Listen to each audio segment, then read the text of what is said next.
Nossa segunda convidada do programa Cultura em Pauta vem representar a Serra Gaúcha em nosso programa, uma jovem escritora que muito nos orgulha, Lauren Copati Poleto. Seja muito bem-vinda ao programa Cultura em Pauta, Lauren. Muito obrigada, João, pela oportunidade nesse programa incrível que tu começaste. E olá a todos que estão nos acompanhando. Lauren, para início de conversa, eu gostaria que você fizesse uma breve apresentação, um relato sobre sua trajetória, sua vida até os dias de hoje. Certo. Bom, então, sou de Bento Gonçalves, sou pedagoga, me formei no Instituto Federal do campus lá da minha cidade. Sou psicopedagoga, também fiz minha especialização na Faculdade Dom Alberto, de Santa Cruz do Sul. E sou uma escritora aí me aventurando nesse mundo, estou muito feliz. Que bom! E para nós é um orgulho, como eu falei, termos exemplos de jovens escritores e intelectuais. Então isso também é algo que nós queremos mostrar cada vez mais no programa Cultura e Pauta, que tem como objetivo levar cultura, conhecimento, além fronteiras e para os milhares de telespectadores que nos assistem. Agora eu gostaria de saber de você como começou o teu envolvimento com a cultura, com os livros, com a educação. Nos conte mais a respeito. Certo. Bom, primeiramente eu sou professora, né? Então eu sou professora da alfabetização, especificamente do 2º ano do ensino fundamental. E, bom, eu digo que eu nunca saí da escola, né? Porque fui incentivada desde sempre em casa pela literatura, então lia muitos livros e também meus pais liam para mim e eu sempre tive isso de imaginar, ficar criando, sempre gostei muito. E, posteriormente, quando eu saí da escola, entrei na faculdade e continuei trabalhando em escola. Então eu mantive essa relação com sala de aula e com o ambiente escolar. E foi na faculdade que eu realmente me despertei para a produção de textos, de escrita. Porque, João, na faculdade, lá no Instituto Federal, a gente discutia muito sobre educação. Sobre uma educação que transpassasse sala de aula, que visse o aluno de uma forma diferente, o papel do professor, um professor que media, e que o professor hoje em dia não existe mais essa ideia de passar conhecimento. O conhecimento está em qualquer lugar, os alunos, as crianças pegam em qualquer ferramenta da internet e o professor precisa fazer esse jogo de trazer o conhecimento de forma legal e que eles construam, que eles criem.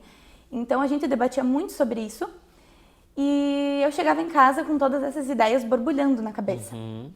E eu precisava fazer algo com isso, além de falar com as pessoas que estavam na minha casa, eu sempre discursei muito sobre isso. E eu decidi começar a escrever sobre aquilo que eu via na faculdade. E aí eu comecei a criar textos curtinhos, breves, sobre todos os assuntos da educação. Quando eu me dei conta que eu podia fazer algo com esses textos, eu criei um blog, chamado Blog Baú de Ideias. Quem quiser acessar, Blog Baú de Ideias, por Lauren Copati Poleto. É uma página com textos simples, bem informais, para as pessoas lerem e pensarem sobre educação. E aí eu comecei a produzir. Então eu escrevia textos 2, 3 vezes por semana. E aí comecei a escrever aquilo que eu gosto. Além disso, comecei a criar histórias e deixar guardada. Durante a pandemia, nós estávamos nos primeiros meses em casa, trancados, com medo, enfim, sem saber o que ia acontecer. E o ócio, para mim, é algo que me incomoda e eu preciso criar alguma coisa, eu não fico parada. Sim. E eu disse, não, eu vou publicar uma história.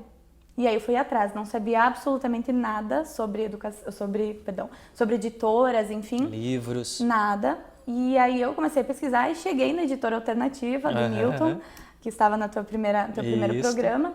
E ele e a Ilma me receberam super bem, minha história super bem. Que bacana. E surgiu o primeiro livro. Então já nos fale um pouco mais sobre ele, né? Que a próxima pergunta que eu te faria são os projetos que você desenvolve enquanto educador em sala de aula, com esses pequenos que realmente vocês, o professor como agente que transforma a sociedade, transformador de conhecimento, é muito importante também trabalhar os livros, a leitura, enfim, as obras com cunho também infanto-juvenil com os pequenos, porque são eles que vão moldar o nosso futuro educacional, as trajetórias de conhecimento dentro da nossa trajetória, dos futuros pequenos, né, que serão grandes profissionais. Então eu gostaria que você falasse um pouco mais sobre o teu livro, né, o teu primeiro livro, eu sei que vem outros por aí, né, além das participações em antologias, mas nos fale um pouco mais sobre então o teu primeiro livro. Certo, então o meu primeiro livro se chama O Dente que Plantei. Ele fala sobre a fase da vida das crianças, que é a perda do dente de leite. Nas minhas histórias eu tô me encontrando, né, em que linha eu sigo nas histórias infantis, e descobri que eu gosto de falar sobre coisas que fazem parte da vida das crianças, Sim. mas de outra forma. Então, nessa história, a personagem ela tá com medo desse momento, não entende por que o dente cai, não entende o que acontece, e algumas crianças realmente têm medo, não deixam Sim. a pessoa, vamos supor, tirar o dente. E nesse caso, a mãe da personagem, ela tem uma ideia bacana, trata isso de uma forma leve, e um final inusitado acontece, bem diferente da fada do dente, enfim. E fiquei bem feliz com o resultado. Que bom, né? Foi através do primeiro livro da Lauren que eu a conheci. Exatamente. Na Feira do Livro de Porto Alegre. Após isso já vieram os convites para as academias de letras. Esse ano ela vai se tornar imortal da LB. Já trouxe ela para a Academia Luso Brasileira de Letras também, porque sempre a mim chamou muita atenção, nós somos muito poucos escritores jovens, né? Então, quando nós autografamos juntos na Feira do Livro de Porto Alegre, já me chamou a atenção. Então, eu fico feliz que a Serra Gaúcha também tem produzido jovens escritores, né?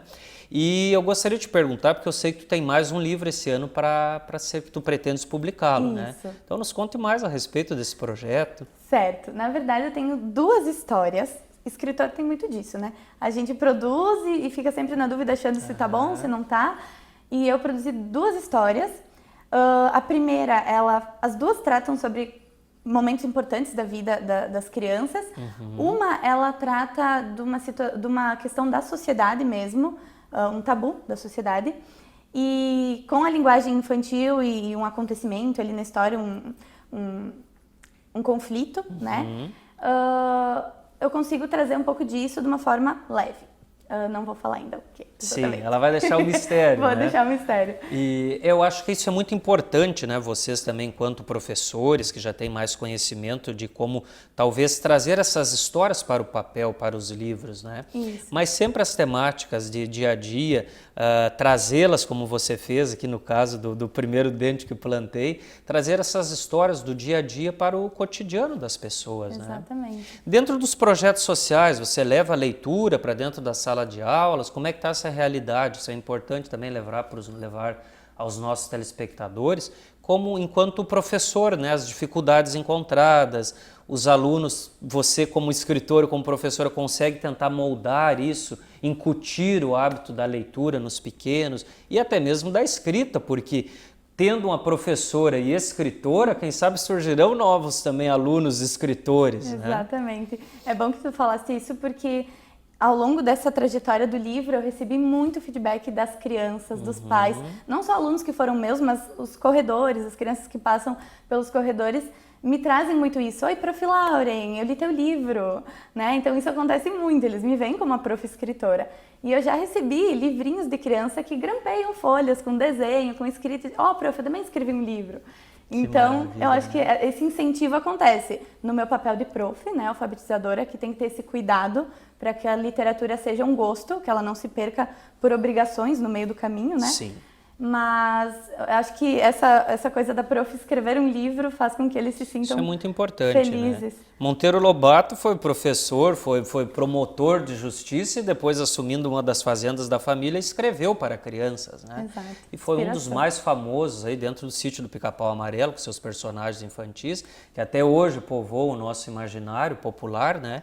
E ele também dizia, né, que uma nação, para ser forte, precisa ser construída com homens, mas com livros também.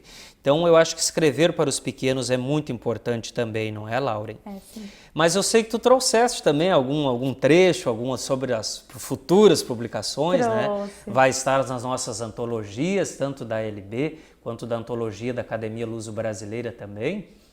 E eu gostaria que você lesse um trecho a respeito para levar para os nossos telespectadores. Então, vou ler esse poema que ele vai estar na coletânea, volume 5, né, da Editora Alternativa, e que se chama De Professor para Professor. Vou ler uns 3 versinhos. Por isso eu escrevi, versos feitos com amor. Escolhi falar de algo nobre, falar do professor. Ser professor exige paciência, entender que cada um tem seu tempo e ter consigo diariamente a persistência. Ser professor é construir pontes, ligar ideias, unir pensamentos, compreender que juntos aprendemos mais, somando é que adquirimos mais conhecimentos. Que bonito, Laura. Realmente é isso. Eu sou suspeito em falar porque os professores foram muito importantes em minha trajetória, desde a minha primeira professora que me alfabetizou, trago até hoje lembranças muito significativas dela, inclusive numa palestra que fiz semana passada. Mas é essa importância, né, do professor como agente, né, educacional, como uma pessoa que vai moldar o conhecimento dos futuros agentes da nossa sociedade. E eu gostaria que você falasse também sobre mais um novo projeto que você edifica lá na sociedade em que reside, não é? Isso, porque eu comecei a me aventurar com as poesias também, como eu acabei de ler, e eu tenho uma ex-aluna que eu fiz uma amizade muito grande com a família dela, e ela é uma criança que tem muitos talentos também. Ela não é daqui da região, ela é de São Paulo, e ela é uma jovem menina escritora, talentosa.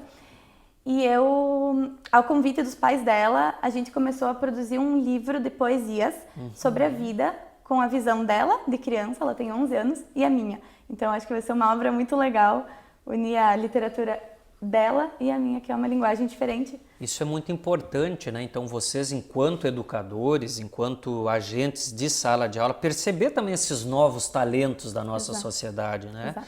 Porque vocês possuem ferramentas nas mãos que podem ser muito importantes para o futuro das nossas crianças, né? E enquanto professores, eu ministrei palestras, enfim, mas eu acho que vocês identificam muito bem esses alunos potenciais, né, de desenvolver habilidades, escrita, na própria oratória, na fala. Então o professor também exerce muito esse papel diferenciador dentro da nossa sociedade, né? Exatamente, a gente tem uma influência muito grande em incentivá-los, ou ao contrário, que é o que a gente não quer, podar jamais as asas deles. Sim. Então a gente tem esse papel de incentivar e de perceber realmente esses talentos das crianças. É claro que cada um tem seu jeito de aprender, Sim, seu ritmo, seu tempo, mas quando a gente percebe crianças que têm esse dom, esse jeito, é importante dar essas oportunidades. E você, como jovem professora, como você vê encarada essa questão que me preocupa muito, que é a questão pandêmica, após a pandemia nos bancos escolares? Como você tem notado isso nos alunos, principalmente nos pequenos, né? Foi bastante desastroso, não é, Laura? Foi, principalmente na alfabetização. Mas existe algo que, assim como a alfabetização, é muito preocupante, que é a questão socioemocional. Então, primeiramente, tanto para as crianças da educação infantil quanto para os maiores, essa questão de se socializar, das emoções, foi preocupante para as crianças também. Foi difícil para eles lidarem com esses medos. Então, essa questão social é o primeiro problema que a gente nota, de vínculo, então a gente tenta incentivar. E a alfabetização, principalmente a defasagem da escrita, da literatura, da leitura, a gente corre atrás agora, mas sem pressa, sempre cuidando dessa questão afetiva. Que bom, minha estimada professora, escritora, intelectual, que venham muitos livros por aí, pois és jovem ainda. O programa Cultura em Pauta agradece muito a tua presença, já fica convidada para os próximos programas, novos lançamentos, e agradecemos muito a tua colaboração. Muito obrigada, eu que agradeço esse super espaço, estou muito feliz de estar aqui. Até a próxima semana, obrigado a todos.